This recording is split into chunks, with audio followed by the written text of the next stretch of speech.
In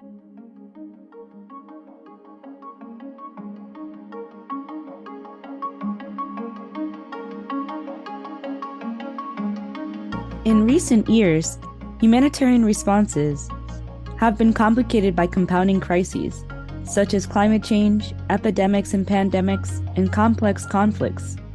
In an ever-changing humanitarian and development space, we ask, what does the security and safety of aid workers look like? And what might it look like in the future? I'm Tara Arthur from the Global Interagency Security Forum. In each episode, I'll be speaking to guests about topics such as the localization of aid, the ups and downs of community acceptance, and the role of security in a digital world. Join me as we unpack the evolutions of NGO security risk management. Well, hello, Mila. It is good to see you today. Thanks for joining us. Hey, Tara. I'm so happy to be here, and I'm really honored that I was asked to join this podcast and to speak on this topic. Thank you. Oh, well, we're very excited to dive into today's conversation, but maybe we can just start with a little bit about yourself, maybe a little bit about how you got into the sector and some of the roles that you've had that brought you to where you are today. Sure. Yes, that sounds good. So my name is Mila Shutova, and I'm currently the security advisor with Christian Aid, supporting their Ukraine program team and the Ukraine humanitarian efforts. Originally, I do come from a history background, more specifically the history of the rise of nationalism in Europe, the Cold War history, the Soviet Union history. This eventually evolved into studying civil societies, NGOs in both Ukraine and Russia, and also broader international development issues. In my entire professional career, believe it or not, I have been trying to move away from Eastern Europe. This just seemed like a natural area of expertise for me, and I did want to broaden my understanding of other geographies. And I did explore Central Asia and Middle East and African countries. So for a few years, I have been working with global NGOs on crisis management and security risk management in various contexts. And last year, things have changed. As we all know, I found myself being pulled back and frankly unable to stay away from the current crisis. I have been supporting humanitarian efforts in the capacity in which I can and using the languages. And in terms of what it means to me with the whole security risk management and specifically Ukraine and supporting the humanitarian efforts, humanitarian organizations, I often remember my late grandfather, if I may share that briefly. So he used to tell me, and by the way, he was afraid of nothing, but he was always telling me that, Mila, having no fears is actually not wise, but you have to know what to fear and then act accordingly, right?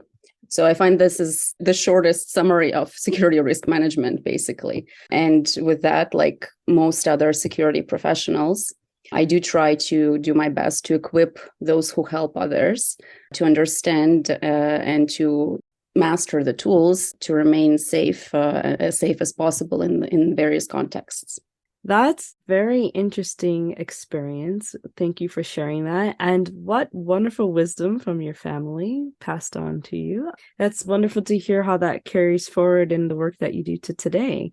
And speaking of, and since you've mentioned some of the current context that you are operating and working on, why don't we go there a little bit? Let's talk about Ukraine in particular and kind of the current trends that you're seeing, the current challenges, and maybe even before we go down that road too far, let's take a look at what you feel as some of the critical historical context to understand and maybe help us understand what the challenges facing security risk management in Ukraine.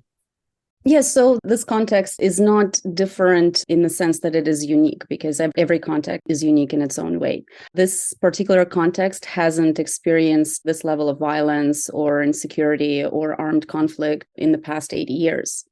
So it's really important to understand how the organizations that go in and work there and try to help the people, what they must pay attention to and how they can understand where the people are coming from. because understanding a history of a context is always important, having some awareness of it. You must understand what people's views are, where they come from. It's all part of the acceptance strategy, humanitarian world. In terms of the history of Ukraine and the region specifically, so for many years, Soviet Union, when it was Soviet Union, it did remain a bit of a mystery to the rest of the world. And the Cold War ensured that there was very limited information shared. It was highly controlled, and people did receive very specific view of each other's lives and realities. And so after the fall of the Soviet Union, and for the past 30 years of independence of the former republics, including Ukraine, there has been a massive transformation happening in all of these countries, each country following its own path, again, depending on its past and current trends. And so from my experience in the region, what I have seen over the past 30 years, 20 years, 10 years, really people's political views have been based on their economic situation or on their personal well-being. So they would always look at their situation. Do we have electricity? Do we have heat? Do we have water? Do we have adequate medical care, schools? How do we deal with corruption issues? And corruption has been a big issue in all of these contexts. So really, those inform the political views and not the other way around. Ideology was very much further on the list of consideration for people. So this also understanding that helps to understand people's mentality today and also their resourcefulness, how they look at life, how they look at different events. And it's important to understand this context by having this knowledge, what they've experienced before. That's very interesting. And, how do you find that this is helping you with the work that you are tasked with right now? How do you feel that this historical knowledge is really kind of giving you some of the information to help you be responsive to the current situation? So I do feel that in this context, I have an awareness of various perspectives, and I understand the actors and communities' behaviors and why they do the things they do. And for any security manager, security professional, you really have to understand not only your relationships with communities, but also how they interact with each other, because that can save you or harm you whenever you're operating and analyzing the risks and the security risks. So really understanding that bigger picture and then the linkages between within the context, but also larger linkages.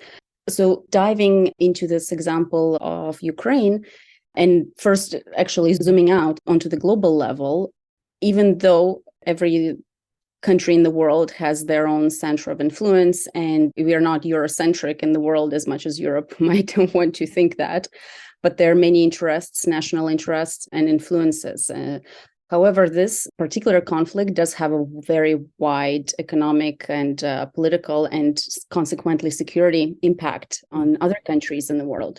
For example, I'm always looking at different perspectives and different parts and viewpoints. In African countries, for example, the private military groups' influence or economic political influences, anti-Russian, anti-American sentiments, all that plays a role.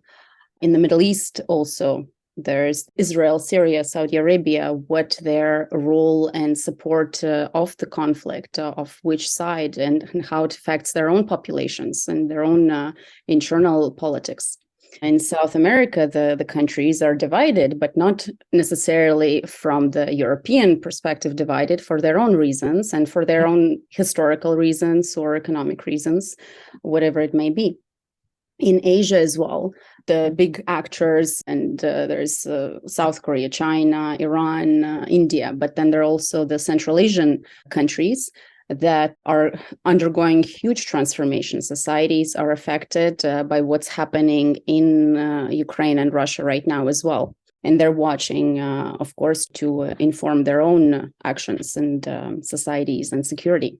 So down from the global level to European level, there's obviously the economic impact. There is migration crisis, 8 million refugees from Ukraine in Europe right now.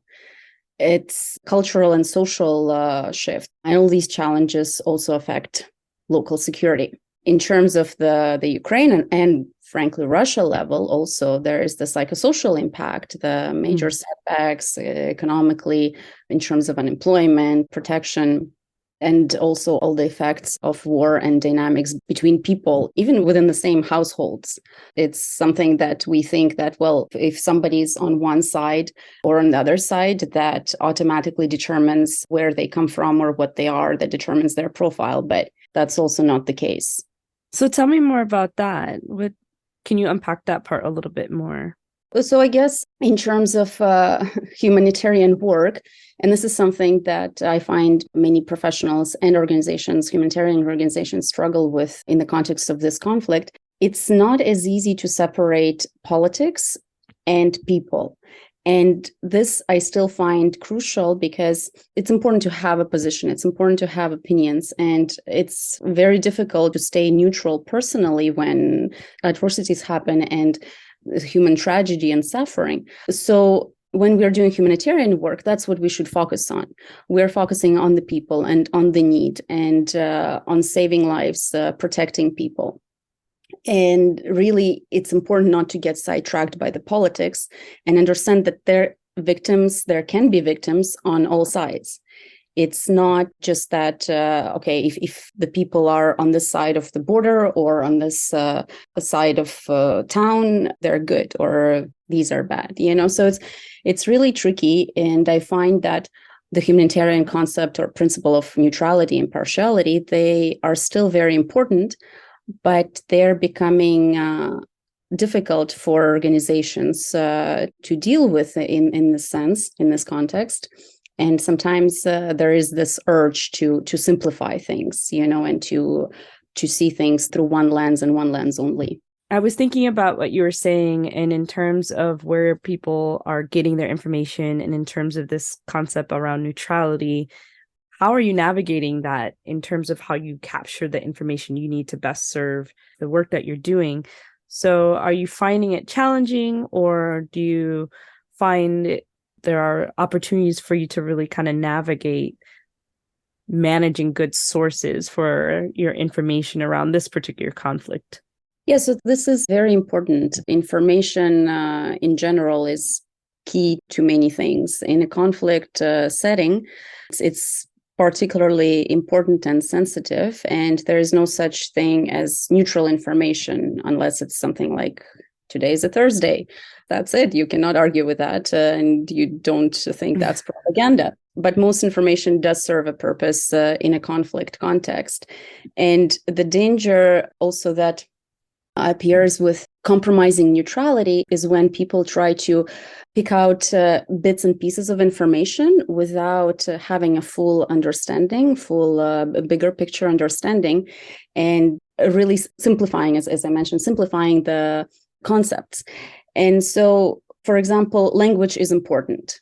And in this conflict, in this environment, I do find that my linguistic abilities do really help me. And I do see the differences. Even if things are translated, they lose certain meaning and they lose certain connotation and certain sense.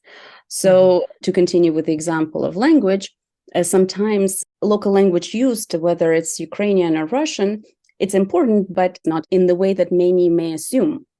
And that goes back to a historical point as well. Ukraine is a very interesting example, and people there, they really choose what behavior change they will adopt. And they choose what matters to them and what doesn't matter to them, and what signifies their support or their anger and what doesn't. So, and it is based on personal factors. And it's also important to understand, and sometimes not seeing things as black and white. If, this language is bad, this language is good. Well, again, within the context, there are differences. And in terms of the information neutrality or lack of information neutrality, that also goes back to the point of people's mentality and history. Because in this context, in this area, in this geography, people may be used to misinformation, disinformation, propaganda, and often they can tell the difference.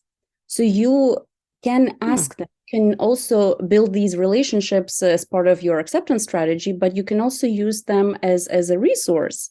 I personally, I value the local perspective very much. And sometimes I don't necessarily agree with it, but it's very important to know it and to understand why people say things that they say or try to impose certain points of view. Tell me more real quick about what you were saying in terms of their being able to discern the difference between the propaganda. How have you seen that play out for you, and how does that link to the work around acceptance that you've seen as well? It's interesting because I guess there are certain behaviors that people are used to that they don't even think about in detail. So coming from an external background of coming from another environment, we see things very distinctly. And sometimes for us, well, this is obviously propaganda, and we want to point it out and we want to shout out and let everybody know that this is propaganda. But it's the people who are the audience of this propaganda, for them, it's not, yes, they understand it's propaganda, but it's not something that they think is a big deal because they're used to certain channels, certain information channels, and where they get their information from or just what's available. They know that it's something that, well, can be taken with a grain of salt, or their obvious interests that they just understand.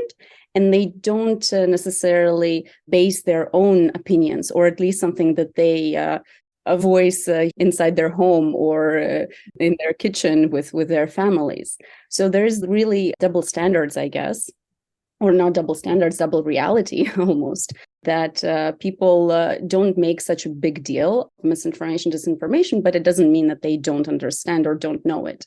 That's very interesting. I guess I'd take you a little more down this road around information and maybe go back to the earlier question a little bit through this lens in terms of how you're navigating the lack of neutral information or the presumed lack of neutral information, perhaps.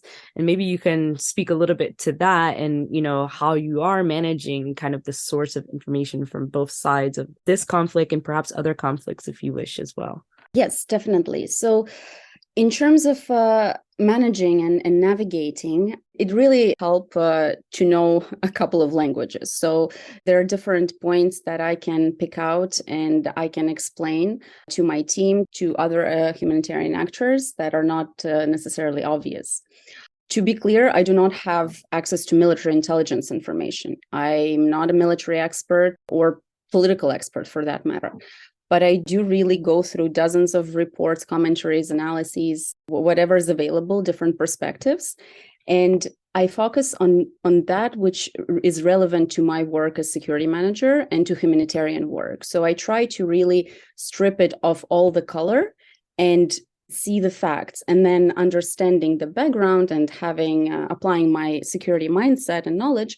Then I package these facts to explain and to equip the team with so they can operate in this environment, having enough and valid information, but factual, without necessarily something that is not either accurate or really needs a lot more context. And so it is difficult to get this reliable and quality information right now. And it is seemingly everywhere. But at the same time, you just always have to remind yourself to question who is it serving, what is it serving, and use logic and use really healthy skepticism and question everything, you know, but staying focused on the people and not on the politics. Thank you for that interesting insights. I would ask you then, you know, the influx of information, it sounds like you have to comb through. What does that really mean for you in terms of having to look for security managers? And do you have any advice maybe or tips or suggestions for those who may not have the multiple language opportunity to engage and shift through some of this, you know, influx of information that might be coming out and how to best discern it? Sure. Yes, it's an interesting question because I actually thought whether there is this overload of information, or maybe it is overload of information sources. but the information, the amount of information is the kind of information is repeating itself. So is it really something new that we see, or do 100 reports repeat the same thing in just 100 different languages?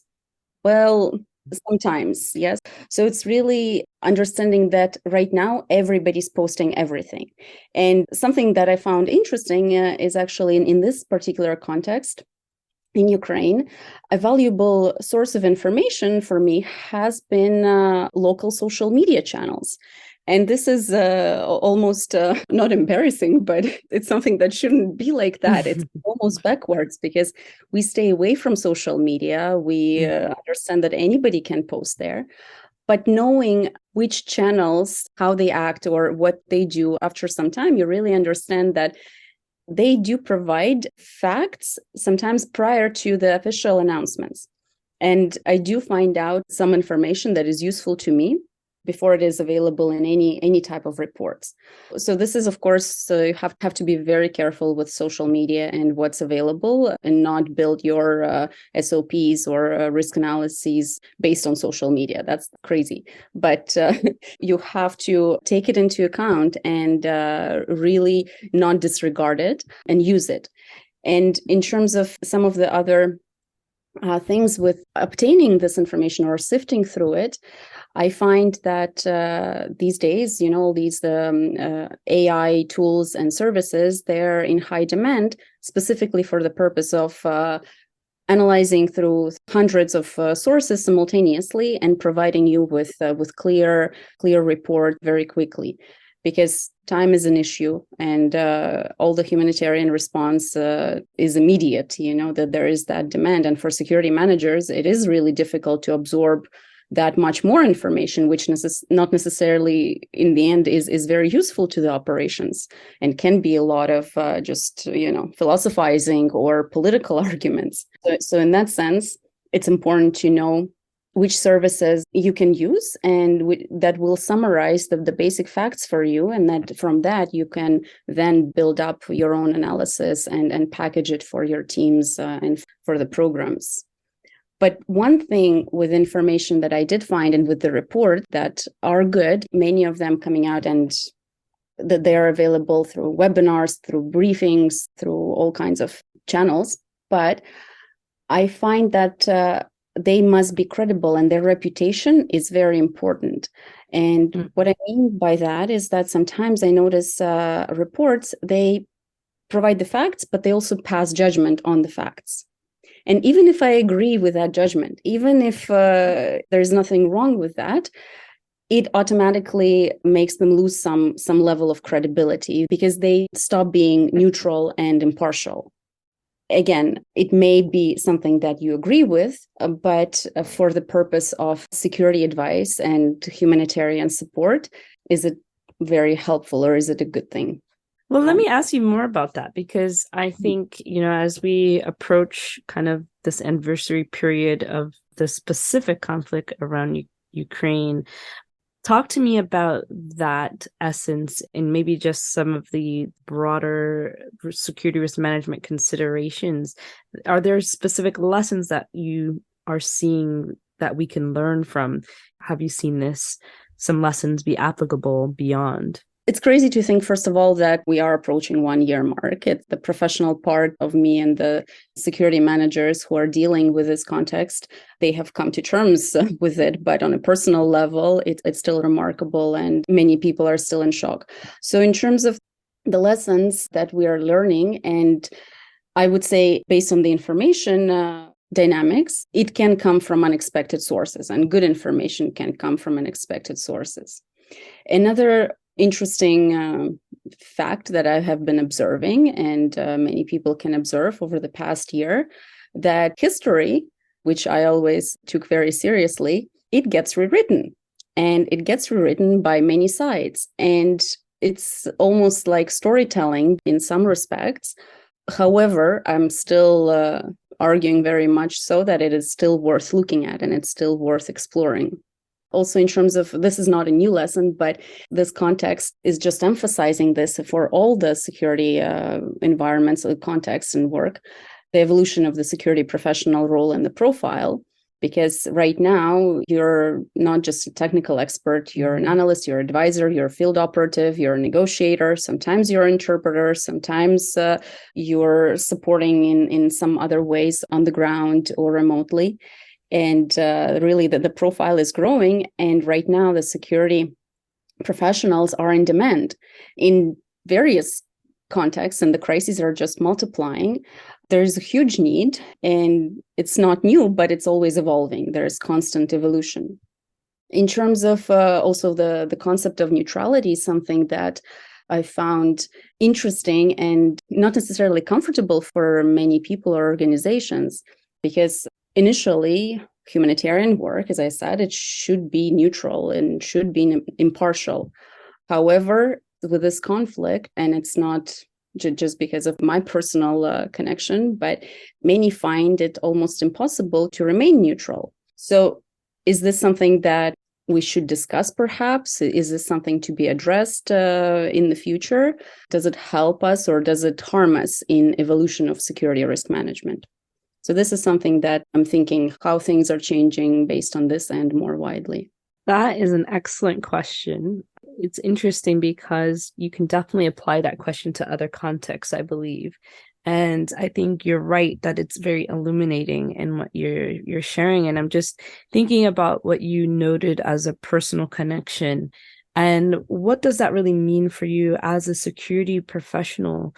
Having that personal connection and recognizing when you say, the crises continue to unfold, and how do you feel about that? And what are you best staying grounded in, perhaps, around these issues? It's a difficult one because it's not something that I have figured out completely how to deal with this. On one side, I think that my personal connection to the context of Ukraine and to the context of the current conflict on various levels and various sides, it's benefiting me in my work as security manager. It does give me more insights into the field work and into the higher level concepts. However, it also brings on a lot more stress, and it's almost becoming personal in some ways, which I just basically have to leave that at the door every time I put on my security manager hat and just support my team and support the people in the best way that I can. So in that sense, really the self-care that security managers are really bad at becomes that much more important. So it's something that it's work in progress. I find that people who are tied to certain context personally may be better experts. However, they're also more susceptible and can be more vulnerable after some time. So that's a personal reflection. Well, thank you for sharing that. And definitely we acknowledge that hopefully that can improve for not just you, but for all who might need it to be. And if we can do anything as well. I was just thinking about a comment you made and how organizations view security and the relationship you might have with others in the organization to help you best do the work that you're being asked to do. So maybe you can talk a little bit about how your reflections, and you can use the Ukraine context or elsewhere if you choose, but how are you feeling about the resource allocation for security in order to best do what you need to do, particularly in these complex environments like a Ukraine? There are actually two answers to this question, and they do. That. And well, there are many more probably, but I can think of two off the top of my head. But they do depend on the context. And in terms of Ukraine, I feel this has become much easier for security to participate in the program function and to be a part of the conversation or consideration when it comes to resource allocation, and a significant part. Personally, I consider myself very lucky. I'm working with a team that listens to me, is very open and appreciative of my guidance, my advice. Sometimes I do need to nudge them and insert myself a little bit earlier in the conversation, but that's not because anybody's trying to exclude security. It's just a matter of me explaining the value that security can add. right? And what helped me in the beginning working with this team, one team member basically told me, well, back to the information, there is so much of it. It's everywhere. We can sign up for more. We can get even more. But what does it all mean? So this really, to me, that set me up for success in a way that this is my role, using my knowledge, my security mindset to scan, to pick out, to package, and to deliver the things that are important from the safety and security perspective to the team. And I do try to stay as aware and as up to date on all their objectives and plans and understand their priorities from the start, so security can also align and be considered as early as possible. And of course, in previous experiences and with other contexts where security does need to kind of make its way to the front row or maybe the 10th row or somewhere a little bit closer to the decision making, it's mutual education and mutual learning, right? It's showing the value.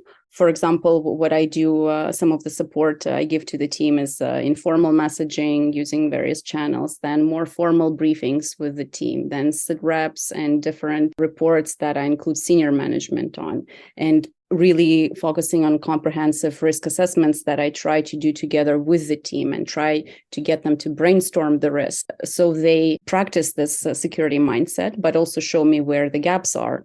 And I think on both sides, not just operations or program side, but also on the security function side, to continue this work together. And unfortunately, as I said, it is dependent on the context and on the specific crisis. Ukraine just happens to be at the center of many organizations, partially because it's new, partially because it's a new humanitarian environment.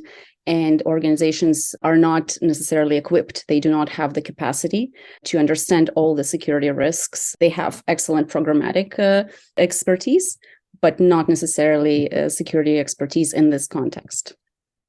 Well, let's go there a little bit in terms of the wider sector. So do you think that there are things that the wider sector were prepared for to respond to the Ukraine situation, or were there things still to learn, or things that we're still learning from Ukraine? And maybe another piece to the question is, do you feel that we're, being more proactive in the Ukraine response? So just kind of getting your thoughts there and how we're doing. How is the sector doing?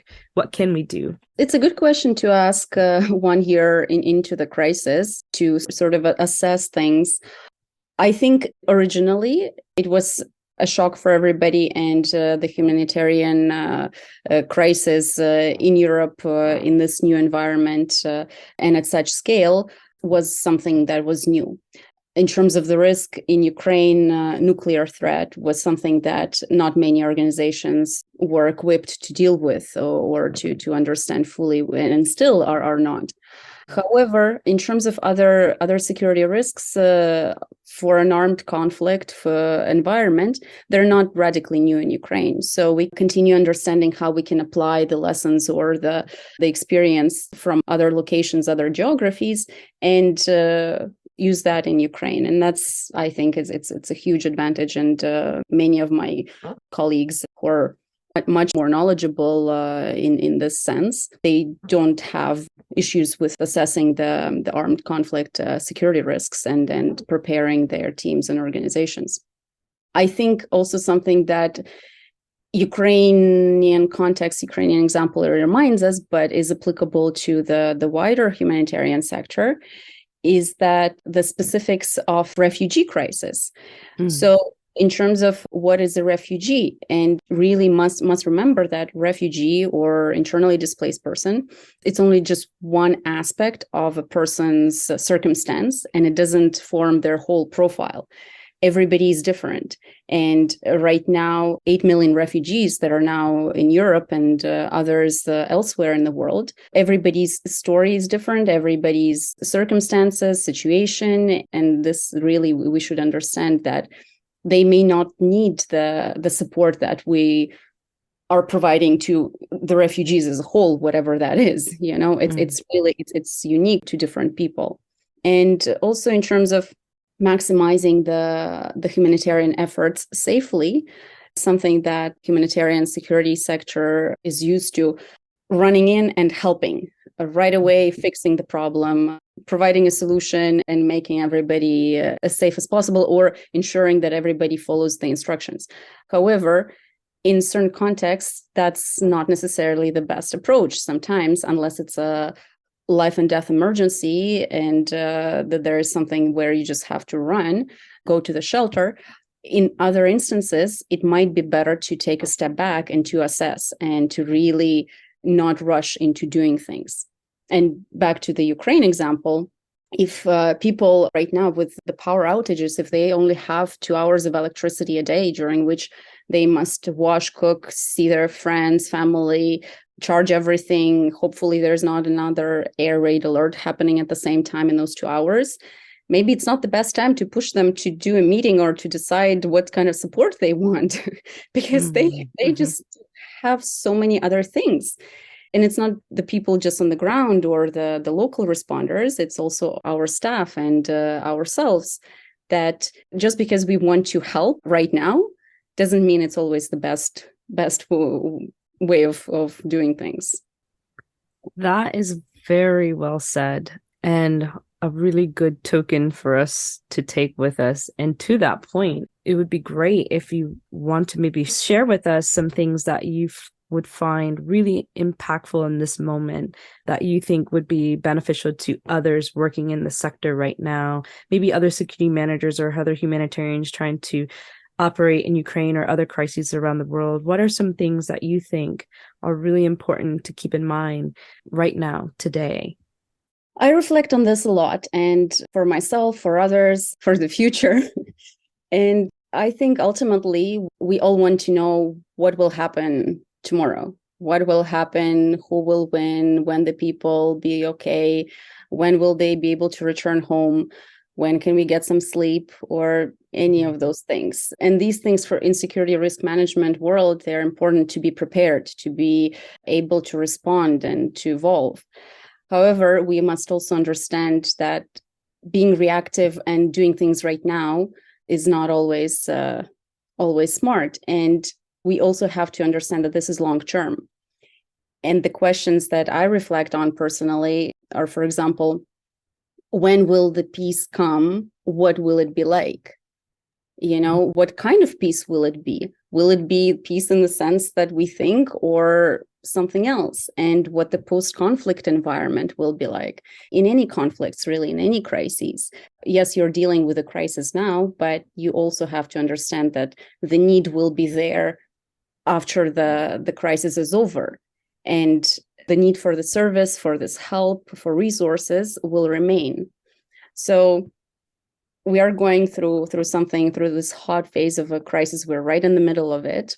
In hindsight, things will become clearer. Sometimes we have to be okay with uncertainty today, and we have to do the best we can, but just not try to answer everything right now and help the people that we can help right now. But given that this is a long term, still taking care of ourselves, that becomes the utmost priority that every day we should remind ourselves to do. Well, Mila, I think that is such an important point that hopefully we'll all very much take forward. And you're absolutely right. Taking care of yourself is a really important part of being able to do your best. And we do hope that anyone who is listening, who may be looking for resources or things like that, are able to find some. We'll list some and the notes from today's episode as well. But we encourage you to seek any support that is provided to you. And we just appreciate you, Mila, so much for taking time to speak with us today. We're looking forward to staying in touch with you and hopefully seeing you again in the near future. But just leave you with any last words that you want to share. Otherwise, we look forward to seeing you again soon. I do want to share that I'm a huge fan of GISF, and I'm so grateful to you guys and for the work you do. You've been instrumental in my path personally, but also in general, the community of best practice, security practice. So please continue. please do what you're doing, and it's very much appreciated. Thank you. Thank you so much, guys. Oh, thanks very much for that. We really appreciate that, Mila. Thank you. Thanks for being here with us today.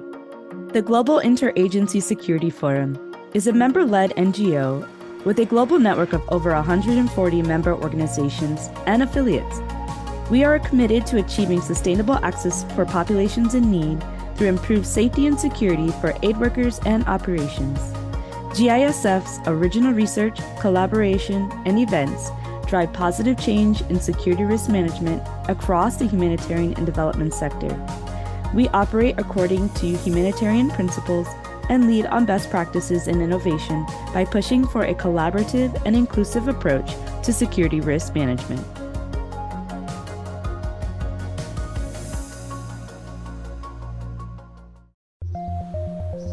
The people doing the world's most important work are up against the biggest challenges.